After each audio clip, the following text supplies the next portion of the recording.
Warm spring and summer evenings in Louisiana bring about a wonderful treat, and that's firefly watching.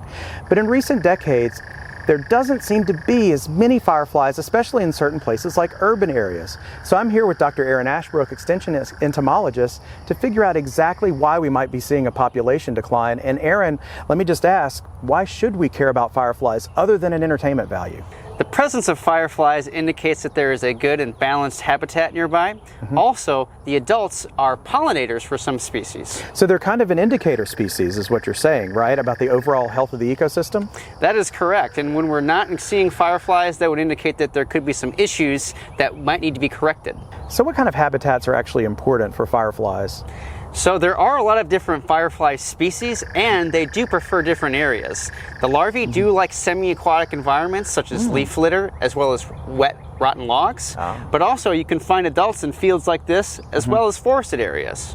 So if I wanted to try to do my part as a homeowner, what can I do to improve a habitat on even a small parcel of land? Yes, so we suggest that you keep that leaf litter and deposit it in areas where you can establish leaf litter beds, as long as it doesn't become problematic for other pest insects. We also suggest that if you have wooden logs, rotting logs, that you keep those, because that could be important habitat for those larvae. That's important to know. Now, what about lighting?